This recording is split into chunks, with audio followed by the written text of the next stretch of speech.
Monsieur Ramazani Chadari a été arrêté hier par le service pour des faits qu'on devine, même si ça n'a pas été révélé, sûrement pour des questions concernant son parti politique qui a été récemment radié et son chef, Joseph Kabila, condamné à mort.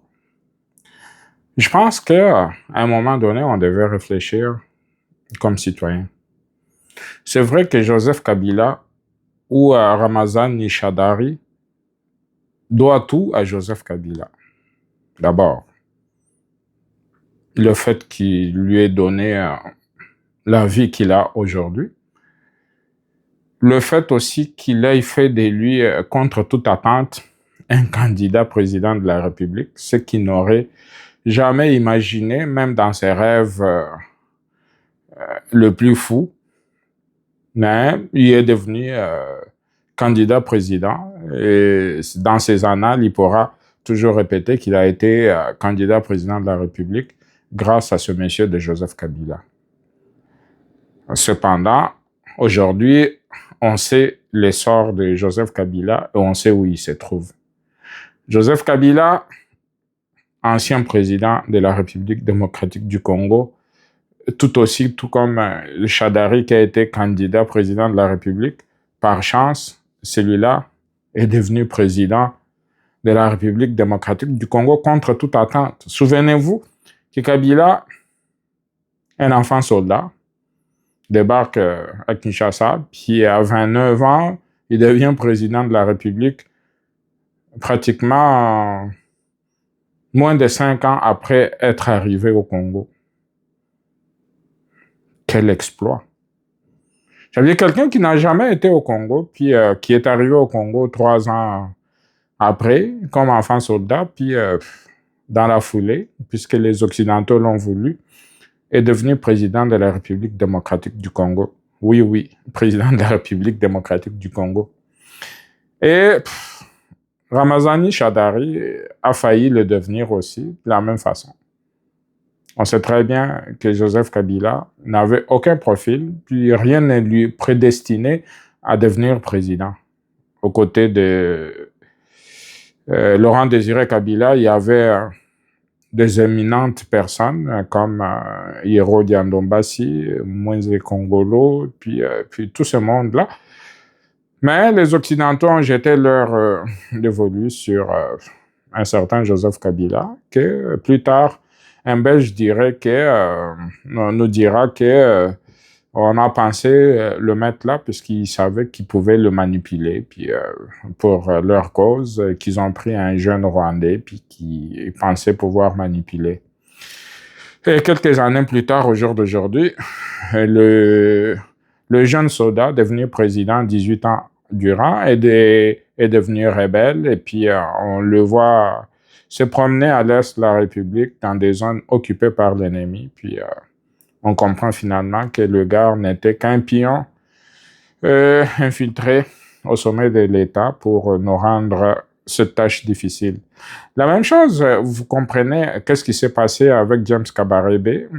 Je pense jusqu'aujourd'hui, le Congo n'a jamais amené ce gars-là devant la justice internationale ou devant la Cour pénale internationale ou quoi que ce soit, puisque ce gars est devenu, contre toute attente, chef d'état-major des armées au Congo. Et tout bonnement, après le fiasco de 1998, il est retourné dans son pays, puis depuis lors, il a occupé plusieurs fonctions. Mais le Congo ne lui a jamais posé la question « Comment es-tu devenu notre chef d'état-major général ?»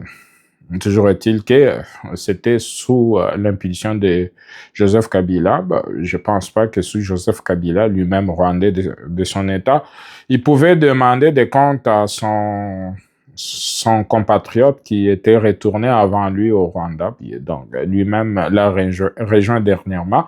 Donc, tous les deux des citoyens rwandais, puis ils sont retournés chez eux, puis la vie continue. Mais sauf que Joseph Kabila a instrumentalisé une partie des Congolais pour continuer à opérer sous le vocable du PPRD. On sait très bien que le PPRD a été officiellement banni d'exercice politique au Congo, mais sauf que M. Chadari, tout comme les Aubin Minaku et autres Raymond Chibanda, puis eux, ils continuent à croire en l'homme, ils continuent à croire à la résurrection de Joseph Kabila pour revenir régner encore à Kinshasa. Et je pense que ça se peut que ce soit la nostalgie du pouvoir, puisqu'ils doivent se dire, ben, écoutez, là, puis on l'a fait pour la première fois, quand le gars n'avait aucune expérience, et puis il est devenu président, puis il nous a promis qu'il va nous sauver, qui connaît la recette, et puis qui va revenir encore au pouvoir. On n'a qu'à se tenir prêt, puis tout ça, là. Je vois d'autres comme un autre gars que je trouvais intelligent, puis qui lui aussi a mis sa vie politique ou ses activités en berne pour attendre Joseph Kabila. Il s'agit de Thomas Louaka, puis je sais pas. Tout ce monde-là, puis des gars structurés, intelligents, puis qui, au lieu de servir la République, puis ont choisi de servir l'ennemi, puisque l'ennemi leur a tout donné, puis pour ça, on lui doit fidélité, puis s'il faut mourir avec lui, on mourra. Donc, je trouve ça un peu loufoque, pathétique, de voir que des personnes, somme toute, à mon sens, qui donnent l'impression de gens structurés, intelligents, mais qui se font berner par la personne de Joseph Kabila. Je ne sais pas qu'est-ce qu'il leur a promis pour que, je m'excuse, pour que ces gens-là attendent de Joseph Kabila ou le retour de Joseph Kabila comme on attend le retour de Jésus. Je pense qu'ils attendront longtemps puisque Jésus a dit « Je reviens bientôt », mais là, ça fait 2000 ans, il n'est pas encore là. Et aussi, ils risquent d'attendre longtemps, puis probablement de mourir en prison ou de pourrir leur vie et la vie de leur famille pour rien, alors que les intérêts du Congo devaient passer en avant de toute autre considération, mais eux ont choisi les intérêts de Joseph Kabila. Si Madame Chadari, on a arrêté ton mari, puis vous savez qu'est-ce qu'il a fait, puis qu'est-ce que tu veux que nous, Congolais, fassions ou que les Américains viennent faire? Les Américains sont déjà pris dans cette histoire des Rwandais qui ils ont mené la vie dure, puis pour qui ils se battent pour, en fait, pour la première fois, ils essayent de nous sortir de la crise qu'eux-mêmes ont créée, puisque ce sont des Américains, rappelez-vous là, qui ont amené ces gens-là, les Rwandais au Congo, au départ, avec Laurent Désiré Kabila. Et ce sont les mêmes Américains là, puis aujourd'hui, par un coup de chance avec Donald Trump, on arrive à une période où on veut libérer le Congo, puis là, on nous amène des distractions avec des Chadari, puis tout ça. Là. Je me demande si la femme de Chadari comprend les enjeux de l'heure. Non, je comprends pas, là. Ça n'a aucun bon sens. Il n'avait qu'à conseiller son mari, puis tout était fait. Ils ont déjà tout eu.